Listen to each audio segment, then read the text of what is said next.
시간의 발견 TV입니다. 오늘은 배경음악 다운로드와 관리하기 그리고 지적재산권 규정에 대해서 검토를 하는 시간을 갖도록 하겠습니다. 지금까지 동영상 부분에서 촬영과 편집 부분을 봤고 이미지를 편집하고 보정하는 부분을 봤고 배경음악에서 오늘 이 시간은 다운로드와 지식재산권을 보는 시간을 갖도록 하겠습니다. 이 순서대로 지금 진행해 나가고 있습니다.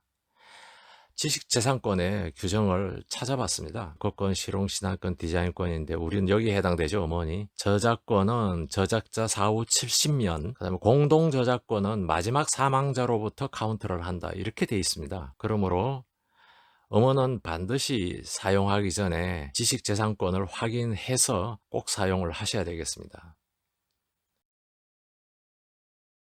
여러 가지 사례들을 보도록 하겠습니다. 부금 대통령은 잘 알려져 있는 채널이죠. 살펴볼까요?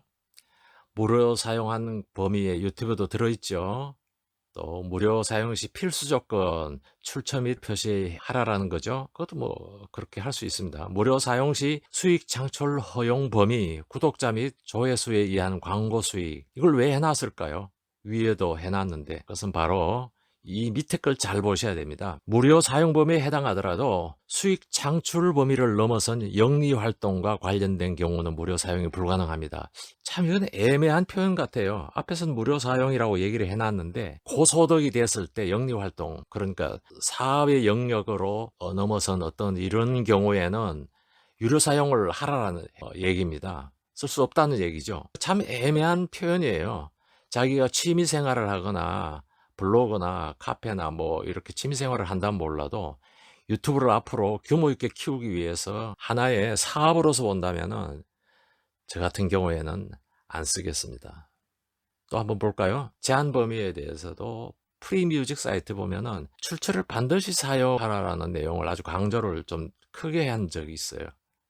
또 이런 경우도 있죠. 쭉 다 허용을 하는데 생방송은 유료로 해야 된다는 거죠. 이런 걸 잘 보셔야 될 것 같습니다. 면밀히 꼼꼼하게 따져서 음악을 사용을 하셔야 됩니다. 그런데 클래식 같은 경우에는 70년 이상 된 것들은 대부분 재산권 범위에서 벗어난 것들이 많습니다. 그래서 쓸 수도 있습니다. 거기에 대한 내용들도 좀 자세히 들여다보고 써야 되겠죠. 지식재산권 무료 사용에 대해서 안심하고 쓸 수 있는 내용들을 몇 가지 사례를 보여드릴게요. BGM 팩토리라는 사이트인데요. 여기서는 로그인을 해야 반드시 하도록 되어 있고 여기는 무료 배포 음원이 되어 있죠. 장르별로 쭉 나와가지고 제가 이걸 이제 선정을 했습니다. 클릭하면은 이렇게 나옵니다. 장바구니 담고 다운로드를 할 수 있는데 총 금액 2,000원, 구입하신 곡은 횟수와 용도에 제한 없이 사용이 가능합니다. 그 0원으로서 구입을 한 거죠. 이거는 어떤 면에서는 절차상 가장 양호한 케이스입니다. 이런 경우가 있고요. 또 한번 볼까요? 에픽 가드너, 이분의 음악을 상당히 저는 좋아하고 잘 쓰고 있습니다. 이분은 자기가 직접 작곡하고 연주한 작가입니다. 본인으로서 그 곡을 알리기 위해서 운영을 하는 것 같습니다. 이야기 정원이라는 음악을 다운을 받으려고 하면은 여기에 무료 다운로드입니다. 안내를 다시 한번 잘 해줍니다. 이런 경우에는 안심하고 사용할 수가 있죠. 또 한번 볼까요?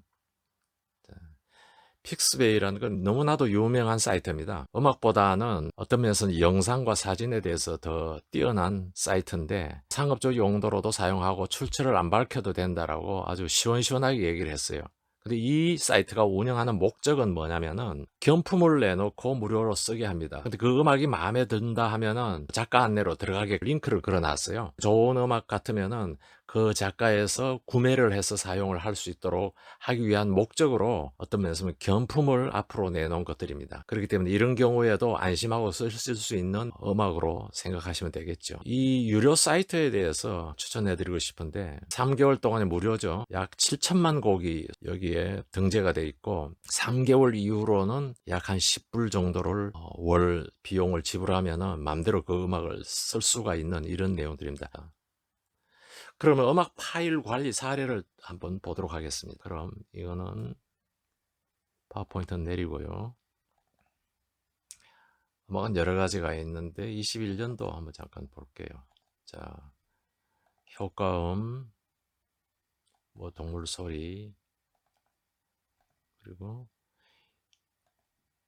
여기에 대해서 안내들이 나와 있습니다. 항상 저는 음악을 다운을 받았을 때 거기에 대한 내용들을 기록을 해 놓습니다. 픽스베이도 이렇게 되죠. 제가 이 곡은 사용을 했습니다. 표시를 해 놓고 관리를 하고 있어요. 한번 음악을 들어볼까요?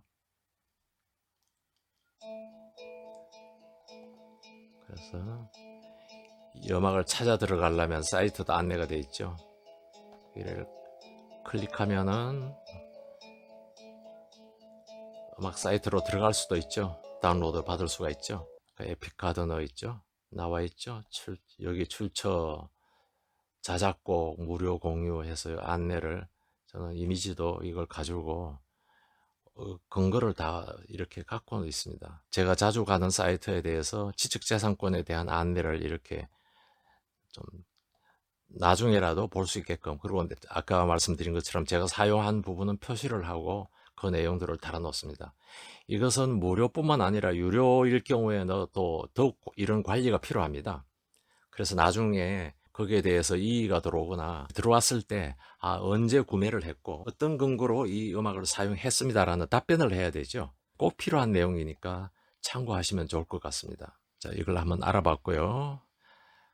자, 다음 편에는 동영상 음악에 대해서, 이제 여기는 동영상으로 되는데 음악으로 다운을 받아갈 수 없는 환경이에요. 이것은 전에 한번 보여드렸던 오캠 사용 설명서, 여기에 대한 내용들을 보시면은 이거는 알 수가 있습니다. 다음 시간에는 이렇게 다운받아 온 것을 다음 파딩 코드에서 이것을 음악 파일로 편집하는 것과 골드웨이브로 해서 음악에 대해서 필요한 부분을 만들어 가서 사용할 수 있는 두 가지 부분을 다음 시간에 한번 꼭 말씀을 드리도록 하겠습니다. 오늘은 지식재산권에 대한 규정과 그에 따르는 배경음악 다운로드와 관리하기에 대해서 알아봤습니다. 다음 시간에 뵙도록 하겠습니다. 감사합니다.